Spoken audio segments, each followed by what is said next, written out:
Okay, so today I wanted to show you an idea that I had for a way that we can use the Passion Planner daily.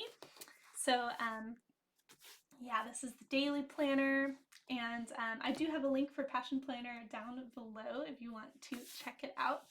But this was an idea that I had when I first ever saw these planners, and I haven't yet done it for myself, but I think it would be really beneficial to do it actually, so I wanted to share it with you. This is just the elastic to mark a blank page to turn to. This page is totally blank except I have a little circle here from when I basically have gone through my planner and put circles on all of these free spaces to grow to put the moon phase of the day on it. But yeah, let's take a look here. So my thought was with the daily planners was to use, let's just do an example here. Let's say that I'm going to use this time log to plan out my day, and this is how I'm hoping that the day will go. And this is what I do in the mornings. I kind of think about my day and what is the most important things, what's the flow of the day going to be like. I check in with my weekly planner. I see what I have planned that's just like absolute set in stone. So I first put those things in.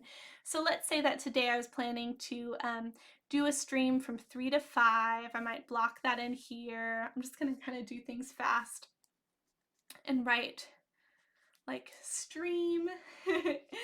And let's say that I also in the morning, let's say that I have an appointment um, for like, let's say the pediatrician, like I'm taking my baby to the pediatrician. So let's say that I put that in. Um, and so let's say that the hour before I'm like, okay, I need to get the baby ready. I'm just kind of making things up now. Let's say that before the stream, he needs to take a nap. I might just kind of like write that in here. Let's say that I want to get up at 7 and do my morning routine at 7. Let's say that that's about an hour, so I'll put that in our imaginary day here. And my evening routine, let's say that it is at 8. Um, and settling the baby for bed is, let's say, 7 to 8. And then perhaps I put in my meals where I'm like, okay, well, we could, have dinner at 6. That means kind of like cooking before.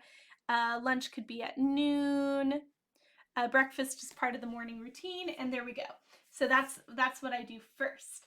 Then throughout the day, I could actually log on this side, how did I spend my time?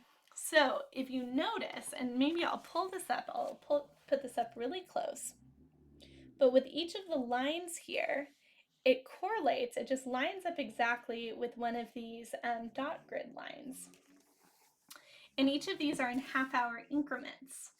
So my plan is to go through the day, and I can, this is my daily planner, so I really have it with me like all the time. I also use it as a journal. I take it with me places, so it would be the perfect thing to log how I spent my time. And I could do this, for however many days in a row to make this be, for accountability basically, and to actually analyze and look at how I spent my time. So here's an example. So let's say that instead of waking up at 7, let's say my baby wakes up at 6. So I'm just going to put this in here. Baby wakes up. I can just kind of drop down notes, so I feed him. And then what I end up doing, put a heart there because I added an E to him for some reason. And so then what I end up doing is I end up switching off with my husband, and I go back to sleep, and I actually sleep through my morning routine. So oops, I've slept through my morning routine. So then I try to like quickly have breakfast, and I get ready more so at 8:30. And then I end up getting my baby ready to leave for the pediatrician appointment late. So we actually show up late. So I'm going to put travel, commute, or something here. And then I'll make a note that I was 10 minutes late for appointment.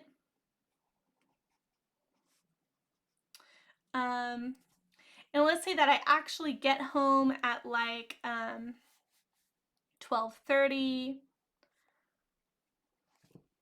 And then it's time for Arthur's nap. Let's say that he actually falls asleep at 1:30 for his nap.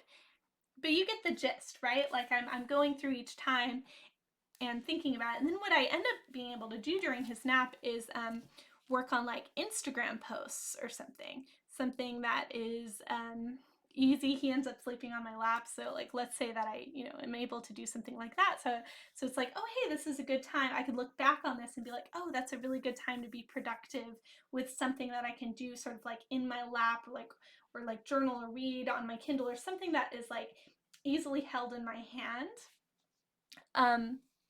And then I do end up streaming, during this time.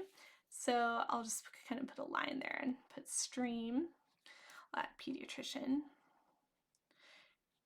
And like, let's say that I needed to take a note during the pediatrician, like call for next appointment. I could use this space to also take notes. And then I don't end up cooking. Instead, let's say that I end up getting caught up in watching YouTube videos. So I put that on here, and it ends up being an hour of that. So I'm really honest with myself in this spot where I add, I actually log how I spent my time. Arthur ends up going to bed later. Instead of cooking dinner, I make a fast dinner. So I can make a note here, I don't know, made a can of soup or something. So maybe the next day I'd be like, you know what, if I didn't watch YouTube videos for an hour here, maybe I would have cooked, and I can sort of see the cause and effects of things. And then I end up going to bed. Maybe I log that I actually ended up going to bed at 10:30 p.m. instead. So you can kind of get the idea, but this is like a thought that I had for the daily planner, of a way to really track and analyze how you spend your time, and also take notes throughout the day. But it would be a good way, maybe doing this for a week straight or something, to where you can look at your time and really see, like, how am I actually using it? How much time do I actually spend doing things like perhaps watching YouTube videos? That's just an example. Or being like, seeing the cause and effect, like, I did this thing and so then I ended up being late. Or I actually missed my morning routine because my baby's waking up earlier than I expected. And so maybe I need to adjust my expectations, or like my plan for how to actually deal with the morning. And or this is like a really good thing that I can do during this time where he's like taking a nap, sleeping on me. It's just an example, but yeah, this was a thought of something to do in the daily planner. So let me know what you think of this idea.